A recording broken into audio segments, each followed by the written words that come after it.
ഇന്ത്യയിൽ വന്ന് നോക്കുമ്പോൾ 70% ഇതിൻ്റെ മാർക്കറ്റ് എന്ന് പറയുന്നത് വടക്ക് കിഴക്കൻ സംസ്ഥാനങ്ങളാണ്.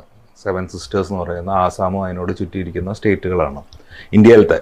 അപ്പോൾ അതുകൊണ്ട് തന്നെ അവിടെ കൂടുതലും ഈ പറയുന്ന നമ്മളിവിടെ പശുവിനെ വളർത്തുന്ന മാതിരി ഒറ്റ പന്നികളെ 1-2 പന്നികളെ ഓരോരുത്തരെയും വീട്ടിലുണ്ടാവുകയും അത് അവരുടെ ജീവിതത്തിൻ്റെ ഒരു ഭാഗവും അവരുടെ ഒരു ഡെയിലി ഡയറ്റിൻ്റെ ഭാഗമായിട്ടുള്ള ഒരു സിസ്റ്റമാണ്. എന്നാൽ ബാക്കിയുള്ള ഇന്ത്യയിൽ നോക്കുമ്പോൾ കൂടുതലും ഇതൊരു സോഷ്യൽ ടാബു കാരണമാണ് ഇത് ഡെവലപ്പ് ചെയ്യാതെ പോയൊരു ഇൻഡസ്ട്രി. കാരണം ഇന്ത്യയിൽ പന്നിയിറച്ചി എന്ന് പറയുന്നത് വളരെ ഒരു 4% ആകെ കൂടി മൊത്തം ഇറച്ചികളിൽ ഇത് കഴിച്ചു വരുന്നത്. അതുകൊണ്ട് തന്നെ ശരിക്കും പറഞ്ഞു കഴിഞ്ഞാൽ അതിന് മെയിൻ കാരണം എന്താ വെച്ച് കഴിഞ്ഞാൽ ഞാൻ പറഞ്ഞില്ലേ, വടക്ക് പടിഞ്ഞാറ് സംസ്ഥാനങ്ങളിലേക്ക് നോക്കിക്കഴിഞ്ഞാൽ അവിടെ മെയിനായിട്ട് പാലിലൂടെയാണ് കൂടുതൽ നമ്മൾ പറയുന്ന ഈ മാംസ്യം അല്ലെങ്കിൽ പ്രോട്ടീൻ കിട്ടുന്നത്.